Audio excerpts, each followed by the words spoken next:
Now, the greatest radio shows of all time. Suspense. The Shadow Node. Washington calling David Harding, counter-spy. Classic radio theater. The Great Gildersleeve. Fibber McGee and Molly. Dragnet. Gunsmoke. The Lone Ranger. Now, step back into a time machine with your host, Wyatt Cox. Good evening, friends of the Inner Sanctum. Here's an episode of an ABC series that we have only recently acquired some okay quality copies of. This doesn't quite meet up onto our standards, but I think you'd like to hear an episode of the ABC series, The Fat Man. This episode was originally broadcast September 5th, 1951. It's entitled Order for Murder. There he goes. He's stepping on the scale. Weight, 237 pounds. Fortune, danger. Who is it? Brad Runyon, the Fat Man.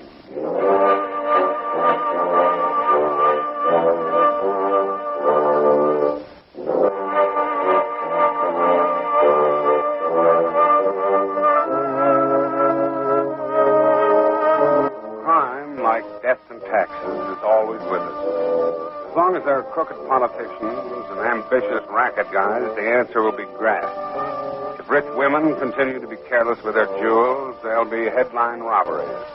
And until somebody can change human nature, hatred in a heart and a gun in a hand will always add up to murder.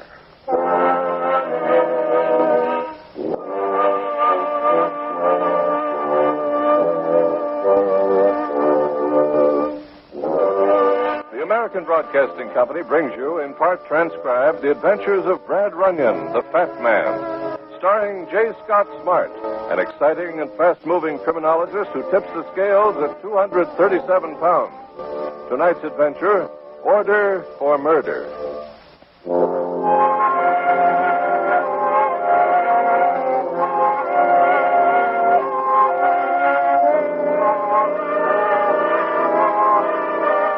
In Washington, D.C. that day, finishing up a job, and a friend of mine who lived some 40 miles south toward the Maryland coast had asked me down for the weekend. I hadn't seen him several years. Since I had my car, I decided to go. I ate dinner before leaving and cleared Washington just after dark. Traffic dwindled off gradually, and 30 minutes later, I was rolling along a dark, deserted stretch of road on the Maryland side, not far from the Potomac River. I must have been just about opposite Mount Vernon when the motor of my car suddenly sputtered and died. I got out, but I couldn't find the trouble. It was a warm night, and back in the woods, a chorus of frogs were really whooping it up. I lit a cigarette, trying to remember the last house I'd passed, then saw the headlights of a car coming toward me. I stepped out and waved my lighted cigarette up and down. What's the trouble? My car broke down. Can you give me a lift into the nearest town? Not going that far. Well, do you live out here? No? Or I can use the phone. Get in, I'll take you as far as I'm going. Pass the house, I'll drop you off. Well, don't they have a phone where you're going? I wouldn't know. Get in if you want to ride. Okay, thanks.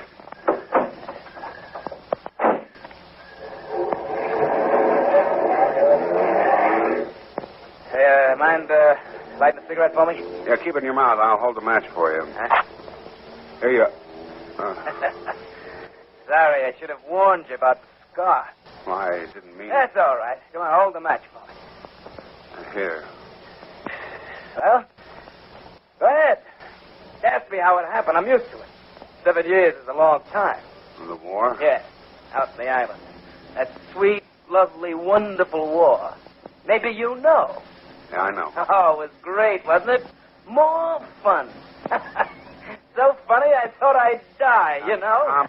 And name's O'Reilly. Johnny O'Reilly, and I'm not a kid. You couldn't tell by the face, could you? No, I guess I couldn't. Remember that name, mister, because you're probably going to be seeing it in the papers soon. Why? I got a lot out of that war, but I didn't get any medals, and I should have got one, too, the big one. I didn't get it. Somebody else got it. You know who got it? Who? A major got it. Tie that if you can. A major back of the lines who let me do the work and then took the credit. I was hanging on in a hospital for more years than I like to remember. Why didn't they try plastic surgery? They did. 5 times. The best they could do. It was really fun. It's been a long time coming back. But I'm back now. 7 years, lately. You were in the hospital 7 years? Yeah, that's right. Why didn't you protest when they gave this major the medal instead of you? I did. It didn't do any good. In a way, I'm glad now. Glad? Yeah. I'm going to make another protest in my own way. Now, as far as I can take you, I'll turn off down that little road over there. Well, thanks for the lift. It's a pleasure. Give me somebody to talk to. Mind if I give you some advice? No, I don't mind. Forget the war. Make the best of things as they are. Just what I'm going to do, mister. The river's down that way, isn't it? Yeah. Anything else? Yeah, a major lives down there. I'm going to pay him a visit.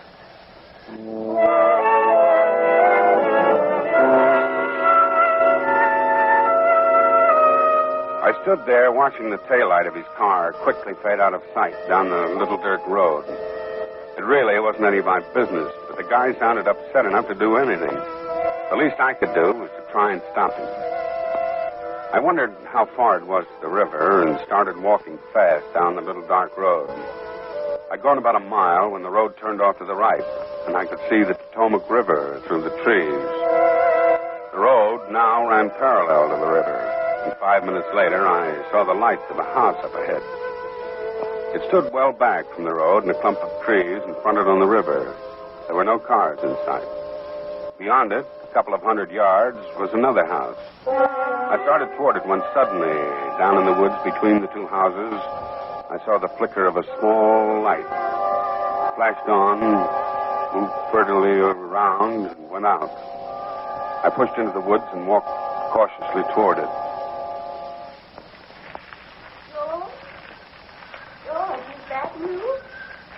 George, they come. They're down there in the graveyard. I just saw... Oh, you're not George. Oh, I'm sorry. I didn't mean to frighten you. Who are you? Are you one of them? One of who? The spirits who are coming for the Major. Major? Yes, Major Smith. I knew they'd come. I knew they'd hear me. And now he'll suffer. Now he'll pay for his wickedness. Does the Major live in that house? No. That's my house. He lived over there beyond the graveyard.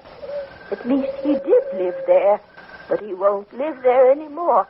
Not after tonight. Miss Nancy! Miss Nancy, where are you? Here I am, George. Over here. Oh, yes. Oh, what you doing out here, Miss Nancy? You catch cold. George, I saw them. They were down there in the graveyard. Who's this man? Why, I don't know. Well, my name is Runyon. I'm looking for Major Smith's house. You're a friend of his? No, I've never even... But I hate him. I hate him. I never wanted... Please, Miss Nancy. You go on up to the house, Miss Nancy. I'll speak with this gentleman. Yes, George. Yes, George. Anything you say. Do you work for her? Yes, sir. Please, I hope you forget what she said to you. You see, she ain't quite right in her head, but she don't mean no harm. Mr. Smith coming here to live after all these years and bringing a new young wife with him just sort of set it off again. Well, why does she hate Major Smith so much? Well, years ago when Miss Nancy and Miss Smith was both young folks, they was engaged to get married. But he changed his mind at the last minute and left Miss Nancy waiting at the church. He run off with another woman.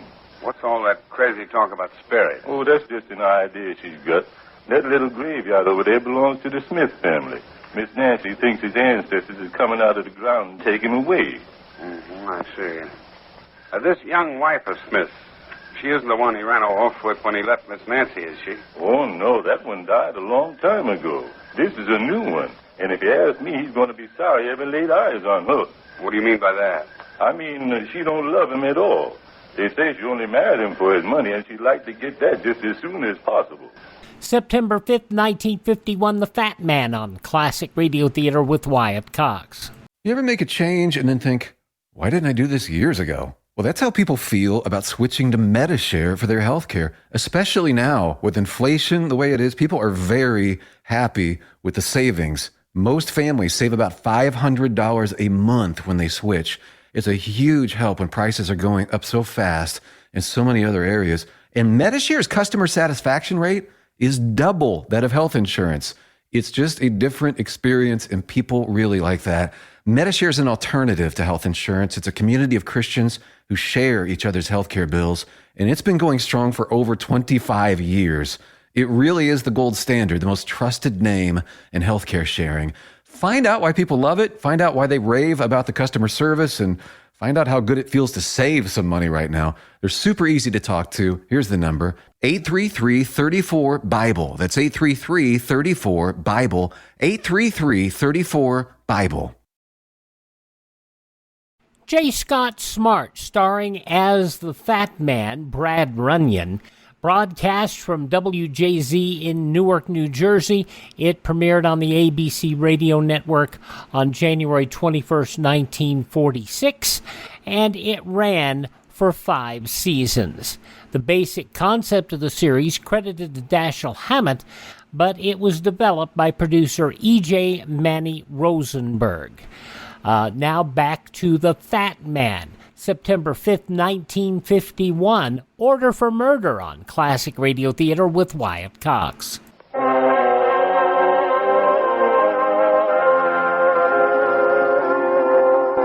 old man turned and left me standing there in the woods.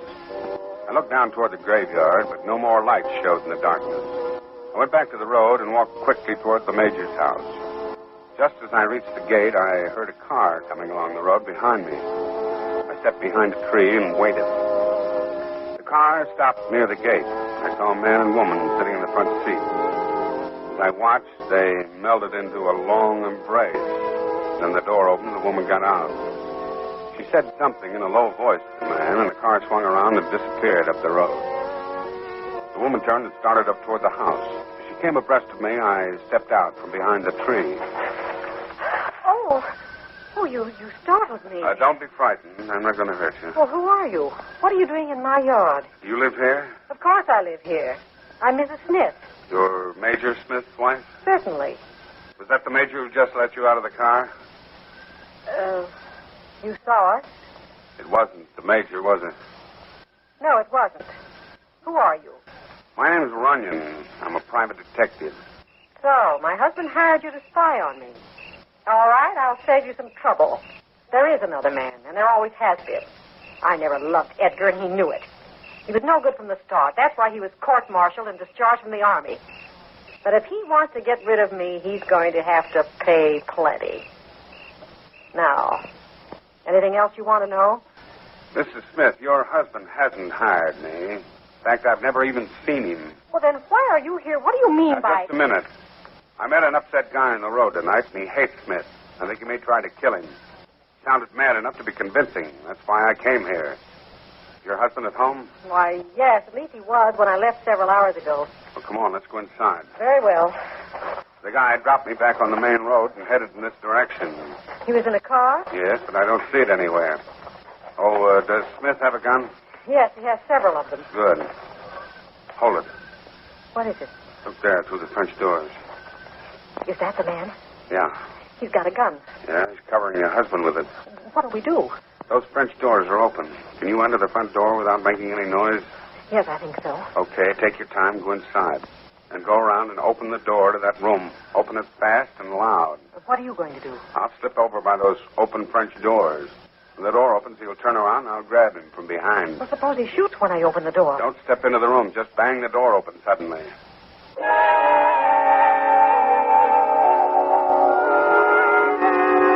Mrs. Smith nodded silently and started for the front door. I eased over to the house and stopped in the shadows beside the open French doors and listened to Johnny taunt the Major. How do you like it, Smith? How do you like sitting there waiting, knowing you're going to get it in a minute? You're insane. You're a madman. Yeah, I'm plenty mad. Been boiling in me for 7 years. You probably don't recognize me, but the name is O'Reilly, Smith. Remember Johnny O'Reilly? I don't know what you're talking about. I'm talking about a certain night in the islands during the war. What? Okay, Johnny, that's enough of that. Get it. Come on. Drop that gun. Drop it. Not a chance. Drop it. Grab the gun, Smith. Grab it. Try this for size. Steady. Stop him. Stop him. He'll get away. No, let him go. Give me that gun, you coward. I'll stop him. He's gone. Oh, you let him get away. But I couldn't help it, Phyllis. I couldn't seem to move. Mr. Runyon, are you all right? Yeah, I think so. You need me. This cover knocked the wind out of me. He got away. It was my husband's fault. He could have stopped him. Where's his gun? Here it is. Give it to me. What are you going to do? Your husband and I are going out there and find that guy. Who are you? Never mind that now. Your wife says you have some pistols. Where are they? Here in this drawer.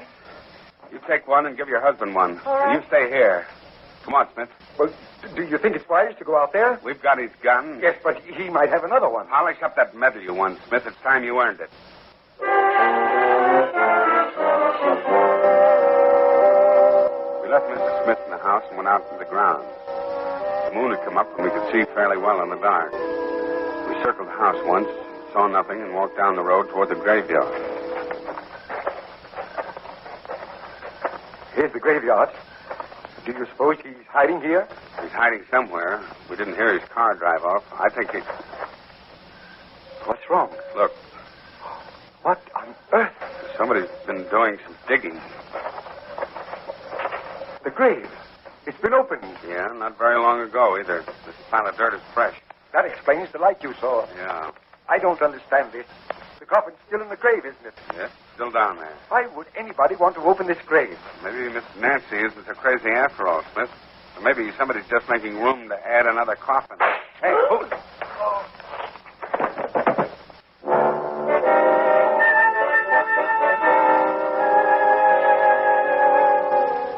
I couldn't tell where the shot came from, but it hadn't been fired from close up. Smith clutched at his breast and then toppled forward into the open grave. I jumped down beside him and turned him over. His shirt front was covered with blood and his eyes were wide open. He'd never win any more medals or make any more enemies. He was dead. I crouched there beside him for nearly a minute, but nothing happened. And then I climbed out of the grave and started quickly back toward the house where we'd left his wife. Suddenly, I heard somebody moving through the trees ahead of me. Stopped and waited. Steps came closer. Stopped 10 or 15 feet away. Mr. Runyon? Oh, Mr. Runyon, where are you? Over here, Mrs. Smith. Oh, Mr. Runyon. I heard a shot a minute ago. I thought... Where's my husband? What's happened? He's dead, Mrs. Smith. Dead. Then that man did have another gun. I'm not so sure about that. What do you mean? Your husband wasn't a very popular guy. There were a few other people around who might have liked to see him out of the way. Are you trying to say that man didn't kill my husband? No, I'm just saying it's possible he didn't.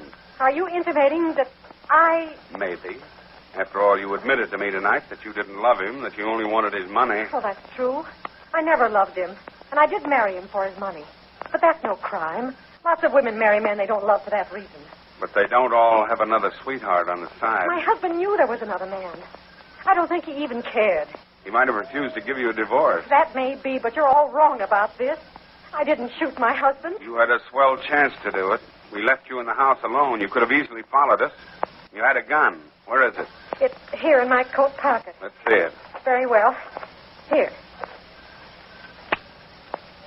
Well, are you satisfied? Well, it hasn't been fired. Of course it hasn't. There's one other possibility, though.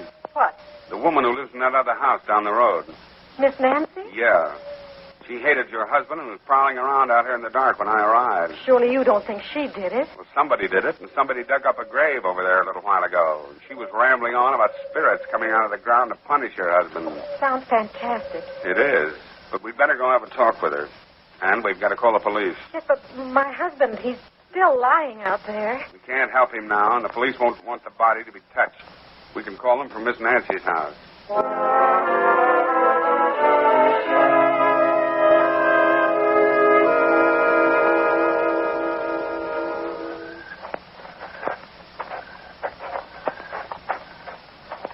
There's a light on in the living room.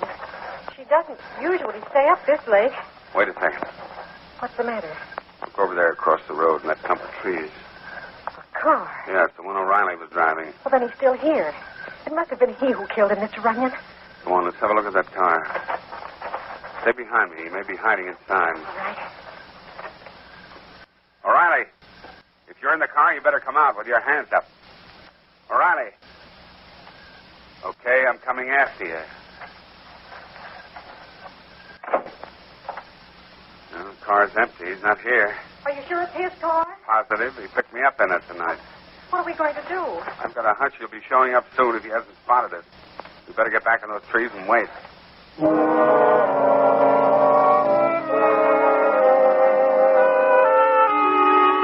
I took Mrs. Smith by the arm and drew her into the shadows. We stood there silently, waiting.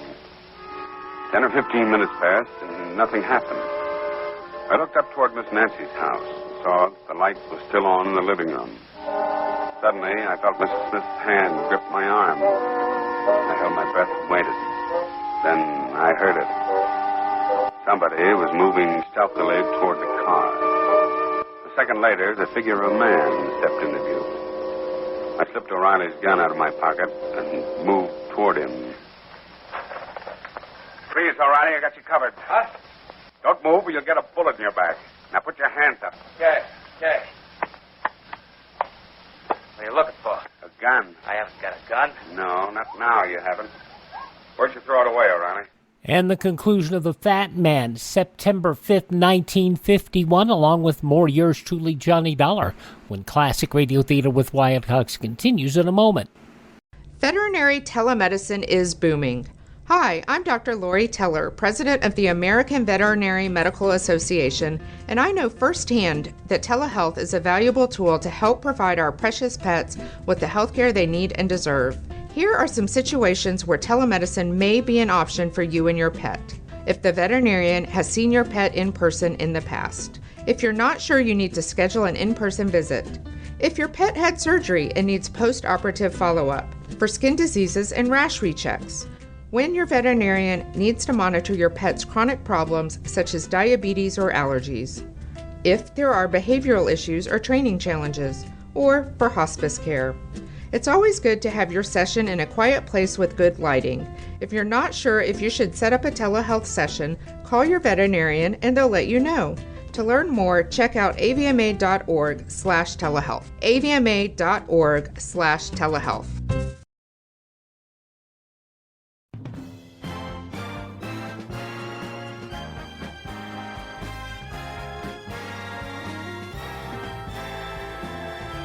Now on Classic Radio Theater with Wyatt Cox, the conclusion of The Fat Man, Order for Murder, September 5th, 1951. Throw it away? You didn't throw it away. You took it away from me. It's Smith's house. I mean the second gun, the one you shot the major with. I didn't shoot him, Runyon. I swear I didn't. Sure, I came out here to kill him, but I didn't do it. I couldn't have done it because I didn't have a second gun. Why did you hang around here? Why didn't you beat it when you left the house? I was afraid of trying to make a break for the car, so I hit those woods over the graveyard. I was hiding out there when you and the major found that grave and started talking about that crazy woman. Did you open the grave, Riley? Of course not. I heard the shot and I saw Smith take that nosedive into the hole. I waited until you left and then tried to sneak over here to my car. You're lying. You killed my husband. Okay, O'Reilly, start walking. Where are we going? To call the police and have a chat with Miss Nancy.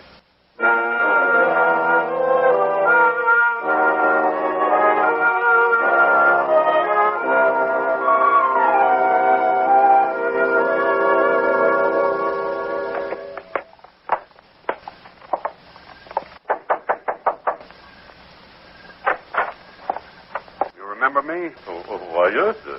You're the gentleman who was down in the woods earlier this evening. That's right. Who are these people? Murder suspects. Where's Miss Nancy? She's gone to bed. She's asleep. Did you say murder? Yeah. Now, please wake Miss Nancy up. Who's been murdered? Major Smith. Where's Miss Nancy's room? Right over there. She sleeps on the ground floor. Okay, wake her up. Yes, sir. Miss Nancy! Miss Nancy! That's funny. Open the door and get her up. Miss Nancy? What's wrong? She's gone. Miss Nancy ain't in here. Let me have a look in there. George, I didn't. He's dead. I killed. What are these people doing here, George? Miss Nancy, they say that... Just a second. Who's dead, Miss Nancy? Why, the major, of course. How did you know? How do I know? I know because I killed him, and I've just seen his body in the grave. You killed him? Certainly I killed him. What did you do with the gun? Gun? What gun? The gun you shot him with. I didn't shoot him.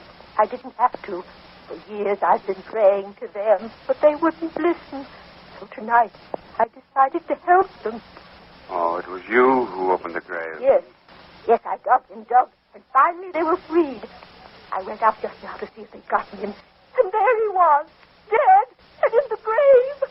In the grave. Dead. Seems off a beam, Runyon. You know what you're talking about. You're right, but she's harmless. She hasn't killed anybody. And neither of you. Right, I told you that. I don't understand. Maybe this will help clear it up, sweetheart. You killed the Major, and O'Reilly here put the noose around your neck a few minutes ago. I did? That's right. You told us you were hiding near the grave when we found it tonight. You heard the Major and me talking about Miss Nancy, so you had to be pretty close to us because we were talking quietly. The shot that killed Smith came from 40 or 50 feet away, so it couldn't have been you who fired it. But you saw my gun. You know it hadn't been fired. That gun hadn't been fired, but you told me the Major had several guns. Very simple matter to carry two guns and toss one away after the shooting. You're wrong. No, I'm not, sweetheart. The other gun will cinch it when the police find it. The important thing to know is we have to look for it. I tell you, I didn't... Hold her, O'Reilly. Okay, now behave, lady. Off of me. Where's the phone, George? I've got to put in a call to the police and tell them I've got a murderer out here for them.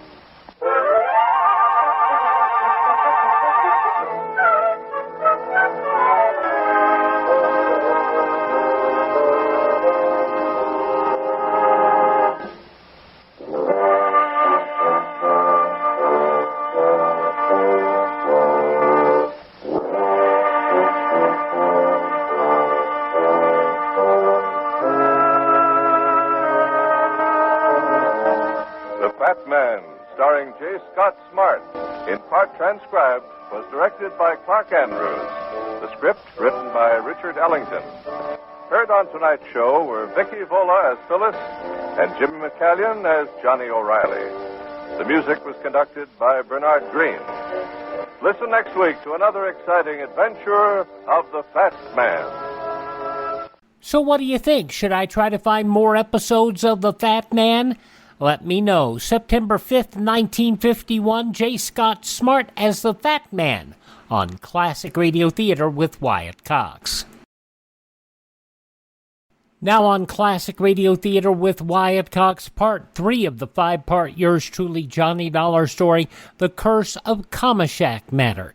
This episode originally broadcast September 5th, 1956. From Hollywood, it's time now for... Johnny Dollar. This is the operator at the Explorers Club. Oh, good. Have you been able Sorry, Mr. Dollar, but I haven't been able to reach Mr. Donald Cronin for you.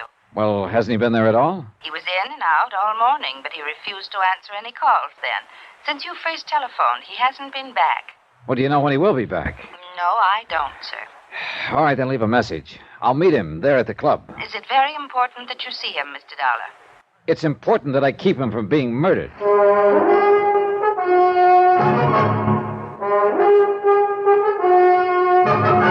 Tonight and every weekday night, Bob Bailey in the transcribed adventures of the man with the action-packed expense account, America's fabulous freelance insurance investigator. Yours truly, Johnny Dollar.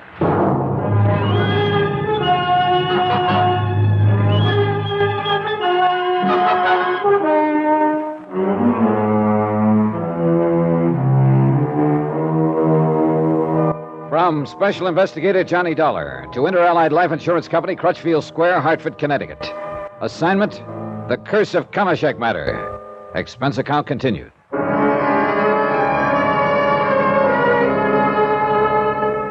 Item 6, $9.80, train to New York, quick lunch and taxi to the Traders Bank and Trust Company.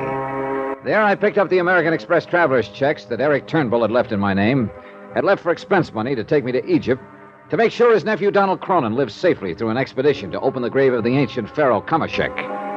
The bank teller's brief remark gave me something to think about. I'll sign, Mr. Dollar? Yep. Yes, now, let me check the amount for you just once more. All right. 1,000, 2,000, 3,000, $3,500, 4, 45, 47, 48, at $5,000 even. Yes, here you are. Good, thanks. And as I'm sure Mr. Turnbull knows, this will close out this particular account completely. I thought about that remark a little later when it began to tie in with some other things I learned. Right now, item 780 cents cab fare to the Explorers Club. Donald had not yet returned, so I left another message for him, asking him to sit tight until he heard from me. And I meant sit tight. Because apparently, after the latest argument with his Uncle Eric, he was quite likely to hop off to Egypt on short notice. This I didn't want. As a matter of fact, at this point, I wasn't sure I approved of his expedition at all. Both his uncle and his girlfriend, Dorothy Harkness, had told me they thought his life was in danger. And each accused the other of plotting his murder. I was about to leave the Explorers Club when I was buttonholed by a short, kind of cute-looking old character in gray striped suit, tattersall vest, spats, believe it or not, and all but a monocle. I say there, old man.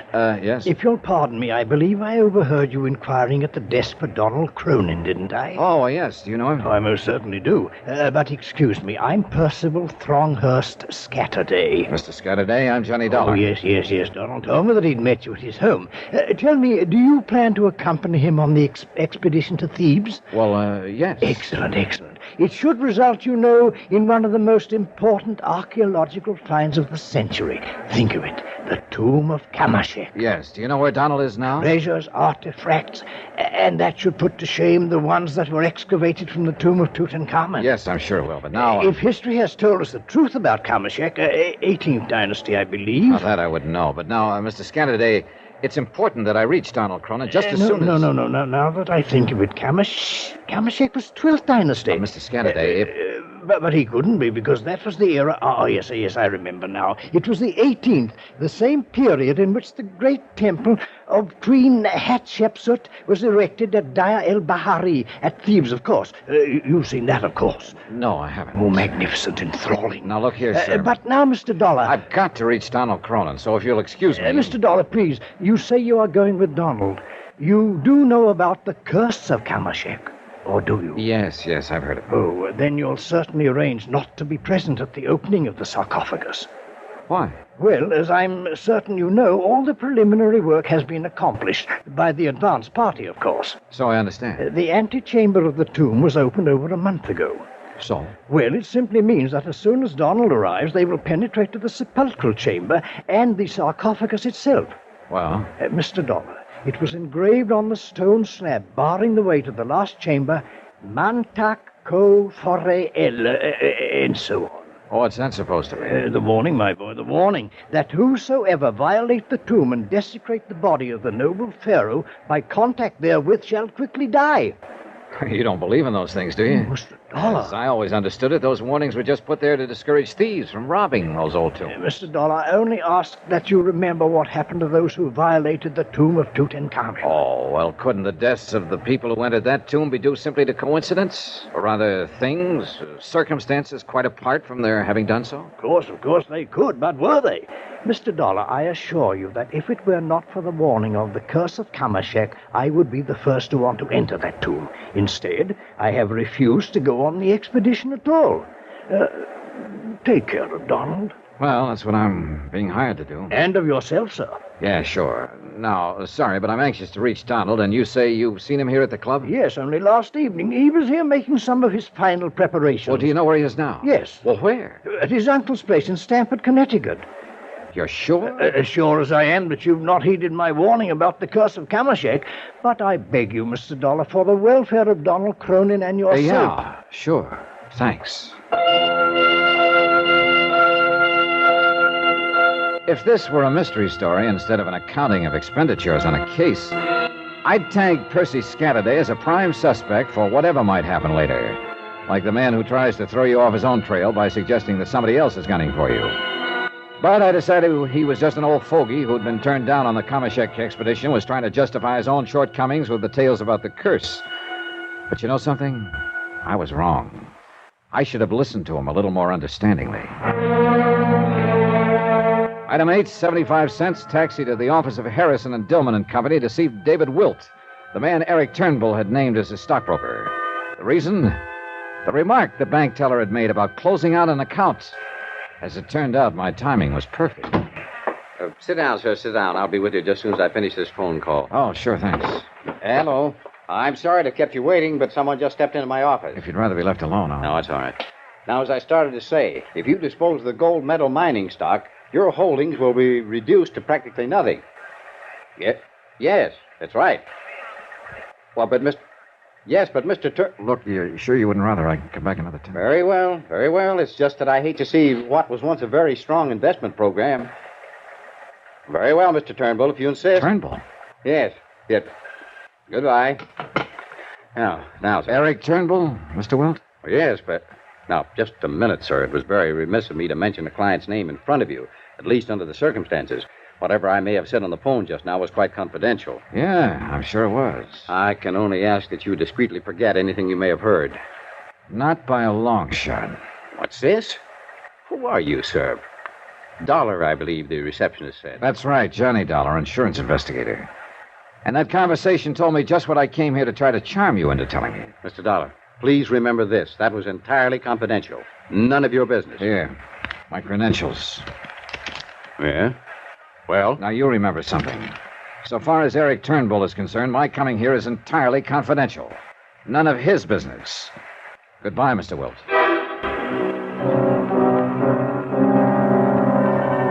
So the wealthy Eric Turnbull wasn't so wealthy after all. Big investments in the stock market, he'd said. But they didn't look so big anymore. And the closing out of bank accounts. Item 930 phone call to Dorothy Harkness. Yes, Mr. Dollar? I just called to tell you, Dorothy, that if it'll be any satisfaction to you, I'm going to make the trip to Egypt. Oh, thank heaven, then Donald will have some protection against the machinations of his uncle. Oh, gal, that sounds like a line out of an old melodrama. I know you don't believe me, Mr. Dollar, but I'm so sure that Eric Turnbull is plotting against Donald's life. You know something? I'm beginning to feel a little that way, too. Then you did believe me, in spite of the way you poo-pooed everything I said. Are you and Donald leaving together? I can't seem to find him. Do you know where he is? Have you tried the Explorer's No, not there. Well, he'll surely call me before he leaves. Well, if he does, have him get in touch with me. Where, Mr. Dollar? Right now, I'm going out to Eric Turnbull's house. After that, I'll be back in Hartford.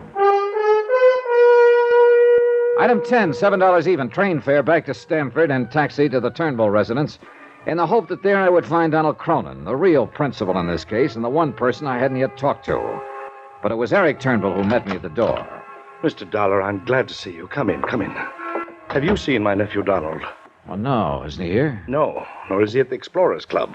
I've called him several times. I'm worried about him in his present frame of mind. I'm worried about him, too, Mr. Turnbull, but not for the same reason. Because of that girl, Dorothy Harkness. Here, sit down. No, that isn't what I meant. In his present frame of mind, he's likely to jump off on his flight to Egypt without... Look here, I wonder if he's with her. No, that much I do know. Oh, I wish to heaven he would call if anything happens to him. If anything happens to him, you'd love it, wouldn't you? What? What did you say? I've done a little checking up on you, Mr. Turnbull, since I last talked to you. What do you mean? In a case as involved as this, it's necessary to check all the angles, everything, everyone, even the man who hires you. Has that girl been poisoning your mind against me, too? Your banker, from whom I picked up the American Express checks, let it slip that your account is in pretty bad shape. Non-existent now, as a matter of fact. Go on, Mr. Dollar. And your stockbroker, quite inadvertently, made it all too plain that the big investments you told me about aren't so big after all. Mr. Dollar. All right, tie that in with the fact that if anything does happen to Donald, you'll come into his estate. You've said enough. But it's true, isn't it? You laid so much stress on Dorothy and the museum getting his $100,000 life insurance, but you're the one who would really benefit by his death. Dollar, you have talked with one banker, with one stockbroker. Why, in your snooping around, didn't you talk with the others who hold my accounts? Like who? That's none of your business. But if what you are implying were true, why in heaven's name would I ever ask you to come in and protect my nephew? As a cover-up? I should knock you down with my bare fists, and believe me, my boy, I could do it. Now listen to me. I'm listening. If I didn't have any money, how could I afford to give you the $5,000 in expense money, pay whatever other costs may be involved in your employment? And why do you suppose, in spite of this high-handed attitude of yours, I'm still begging you to stay on this case? See Donald, Mr. Dollar, talk with him. You'll find that in spite of the angry scene between us, I'm concerned only with his welfare, that I want to protect him, that I want you to protect him. Wait, that's Donald. Now, let me take it. Well, now, just a minute. Johnny Dollar. Oh, Mr. Dollar, I was calling Mr. Turnbull. Mr. Scatterday? Yes, of the Explorers Club. Mr. Dollar, I've just talked to a couple of fellow members who saw him off. Saw him? Donald Cronin? Yes, last night. His plane has probably reached Cairo by now. Fooled all of us, didn't he? Yeah. Thanks. Well, thought you'd want to... Well? Donald left for Egypt last night. Oh, no. Oh, yes. Then please, I beg of you, go. In heaven's name, go to him. Stay with him. Protect him. For a long moment, Eric Turnbull simply stood there, sobbing, pleading with his tear-filled eyes. And suddenly, I don't know why, I found that I believed him. I wish now that he'd been lying. 2 lives might have been saved.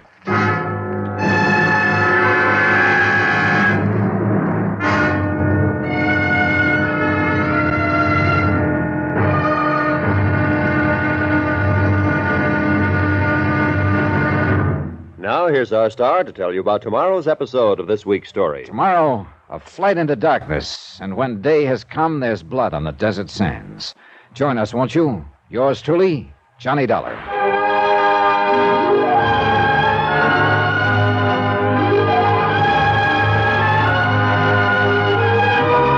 Yours truly, Johnny Dollar, starring Bob Bailey, is transcribed in Hollywood. It is produced and directed by Jack Johnstone, who also wrote this week's story. Be sure to join us tomorrow night, same time and station, for the next exciting episode of Yours truly, Johnny Dollar. Roy Rowan speaking.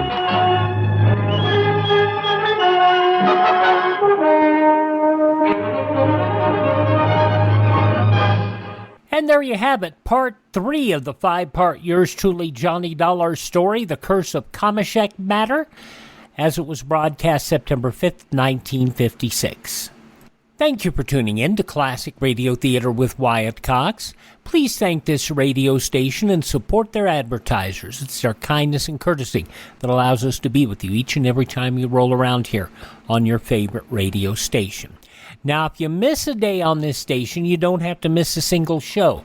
You can always catch up with our shows on demand at classicradio.stream.